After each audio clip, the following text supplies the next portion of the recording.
Subscribe करें ideal progressive school के YouTube channel को और वीडियो अच्छी लगे तो लाइक और शेयर करें और बेल आइकन को दबाना ना भूलें ताकि इस चैनल पर अपलोड होने वाले सारे वीडियो सबसे पहले आपके पास पहुंच सके। प्यारे छात्रों, प्रॉफिट एंड लॉस पार्ट 7 प्रश्नावली क्वेश्चन नंबर 31।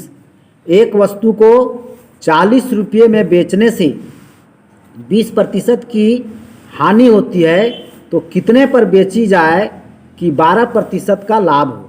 यानी उस वस्तु को 40 रुपये में बेचा जाता है तो 20% की हानि हो जाती है, तो कितना में बेचा जाए कि 12% का लाभ हो। व्यापारी जो है सो 12% का लाभ कमाना चाहता है। तो यहाँ पर जो दिया हुआ है पहले क्वेश्चन में वो देखते हैं हम। दिया हुआ है 40 रुपया विक्रय मूल्य और हानि 20%। तो इसके आधार पर हम पहले क्रय मूल्य ज्ञात करेंगे फॉर्मूला से। जो विक्रय मूल्य दिया हुआ हो, हानि प्रतिशत दिया हुआ हो, तो क्रय मूल्य बराबर होता है विक्रय मूल्य गुने 100/100 माइनस हानि प्रतिशत। देखिए इस फॉर्मूला पर इसको हम सेट किए। 40 गुने 100/100 माइनस 20, 40 गुने 100/80, 100 माइनस 20 किए तो 80 हो गया। अब 40 से काटे 80 को 2 बार में, 40 दूनी 80, और 2 से 100 को काटे 50 बार में, यानी 50।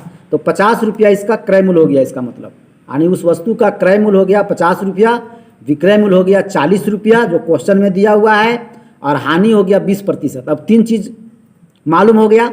अब है कि अगर क्रय मूल्य, अब आ गया आपका क्रय मूल्य अगर 50 रुपया है तो 12% लाभ कमाने के लिए कितना में बेचेगा। तो ऐसे भी आप इसको सोच सकते हैं कि 100 में 12 लाभ कमाना है तो 50 में 6 कमाएगा लाभ, यानी 56 रुपया इसका विक्रय मूल्य होगा। यानी 56 रुपया में बेचेगा तब उसको होगा 12% का लाभ। तो अब आपके पास 2 चीज़ दिया हुआ है, आ गया क्रय मूल्य 50 रुपया निकला और लाभ 12% है, तो विक्रय मूल्य बराबर। इसको अगर सूत्र नहीं भी जानते हैं तो क्रय मूल्य और जब लाभ दिया हुआ रहता है तो क्रय मूल्य प्लस क्रय मूल्य का 12%, इस तरह से भी सॉल्व करेंगे तो आ जाएगा। लेकिन ये सूत्र है क्रय मूल्य गुने ब्रैकेट में 100 प्लस लाभ प्रतिशत बटा 100। ठीक, तो 50 गुने 100 प्लस 12/100। 100 प्लस 12 को पहले करेंगे काम क्योंकि ब्रैकेट में है, तो 50 गुने 112/100, 50 दूनी 100, 2 बार में कटा और 2 से कट गया ये 56 बार में, तो 56 रुपये विक्रय मूल्य होगा। यानी 40 रुपया में बेचा था जिस वस्तु को, उस समय हानि हो गई थी 20% का। अगर उसको 56 रुपया में बेचता तो उसे 12% का लाभ होता। Question number 32। एक वस्तु को 330 रुपया में बेचने से 10% का लाभ होता है तो उसे कितने पर बेचा जाए कि 15% का लाभ हो। यानी उस वस्तु को 330 रुपया में जब बेचा जाता है तो 10% का लाभ होता है, और 10% के लाभ से अगर संतोष नहीं हो, 15% लाभ कमाना चाहते हैं तो कितना में बेचना चाहिए उसको, यही पूछा गया है। तो सबसे पहले हम लोग जो क्वेश्चन में जो चीज़ दिया हुआ रहता है, यहाँ पर देखिए विक्रय मूल्य दिया हुआ है 330 रुपया और तब होता है लाभ 10%। तो इसके आधार पर हम क्रय मूल्य निकाल लेंगे। तो क्रय मूल्य फिर उसी सूत्र पर निकालेंगे, विक्रय मूल्य गुने 100/100 प्लस लाभ प्रतिशत। क्रय मूल्य बराबर होता है जब विक्रय मूल्य और लाभ प्रतिशत दिया हुआ हो तब।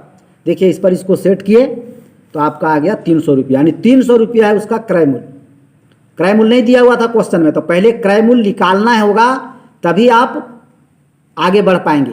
तो 300 रुपया क्रय मूल्य निकल गया, यानी 300 रुपया क्रय मूल्य, 330 रुपया विक्रय मूल्य, तब 10% लाभ। अब क्वेश्चन बन गया कि अगर क्रय मूल्य 300 रुपया है और लाभ 15% कमाना चाहता है तो कितना में बेचना पड़ेगा।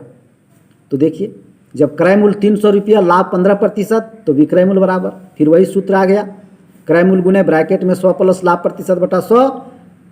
देखिए कैलकुलेट हो गया तो आ गया 345 रुपया, यानी 345 रुपया में बेचेगा तब 15% का लाभ कमा पाएगा। 330 में बेचने से 10% का लाभ हो रहा था। Question number 33। एक मकान 5100 रुपये में बेचने से 15% की हानि होती है तो 5750 रुपये पर बेचने से कितना प्रतिशत लाभ या हानि होगी। देखिए क्वेश्चन में पूछ दिया आपको कि लाभ होगा या हानि होगा। 5100 में बेचता है तो 15% की हानि होती है, तो 5750 में बेचेगा तो कितना प्रतिशत की हानि होगी या कितना प्रतिशत का लाभ होगा, ये ज्ञात करना है। तो जैसा कि आप जानते हैं कि हानि या लाभ डिपेंड करता है क्रय मूल्य और विक्रय मूल्य पर। तो क्रय मूल्य पहले हमको ज्ञात कर लेना पड़ेगा। विक्रय मूल्य तो 5,750 है, लेकिन विक्रय मूल्य जब 5,100 रुपये है तब हानि होता है 15%। जब विक्रय मूल्य 5,750 होगा तो कितना प्रतिशत का हानि होगा या लाभ होगा, ये कुछ नहीं कहा जा सकता अभी, जब तक क्रय मूल्य नहीं ज्ञात होगा। तो इसके आधार पर पहले हम लोग क्रय मूल्य ज्ञात करेंगे। क्रय मूल्य का सूत्र है विक्रय मूल्य गुने 100/100 माइनस हानि प्रतिशत। देखिए इस सूत्र पर हम लोग इसको सेट किए तो आ गया इसका क्रय मूल्य 6,000 रुपये। अब आप समझिए कि जब क्रय मूल्य 6,000 रुपये है और विक्रय मूल्य 5,750 रुपये है तो लाभ होगा कि हानि होगा? खरीदा 6,000 में और बेच रहा है 5,750 में, तो लाभ होगा या हानि?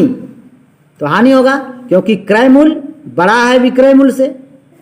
क्रय मूल्य बड़ा है विक्रय मूल्य से, ठीक है। चूंकि क्रय मूल्य इज ग्रेटर देन विक्रय मूल्य, इसलिए हानि होगा। तो हानि बराबर होता है क्रय मूल्य माइनस विक्रय मूल्य, यानी 6,000 माइनस 5750, 250 रुपये का हानि ही हुआ उसको। क्यों हुआ? क्योंकि क्रय मूल्य निकला 6,000 रुपया और फिर विक्रय बेचा है वो 5750 में, तो 250 का हानि हो गया। अब उसी को हानि प्रतिशत ज्ञात किए हैं, तो हानि गुने 100 क्रय मूल्य सूत्र पर बैठाए तो 250 गुने 100/6000, तो 6,000 का जो 3 जीरो उसमें से 2 जीरो कट गया इस 2 जीरो से 100 वाला से, और 1 जीरो कट गया इस 250 वाला 1 जीरो से, तो बच गया नीचे में 6। ये 6 नहीं कटा हुआ है, मिस्टेक से कटा था, तो ऊपर में 25 नीचे में 6, यानी 25/6% का हानि फिर भी हो गया उसको। 5,100 में बेचा तब भी हानि हुआ था 15% का, कुछ बढ़ा दिया यानी 5750 में बेचना है तब भी हानि होगा 25/6% का, जिसको पूर्णांक तोड़े तो 4.1/6%, इसलिए इतना हानि हो गया। ठीक है, तो इसी के साथ आज का हम लोग क्लास यहीं तक रखते हैं। धन्यवाद।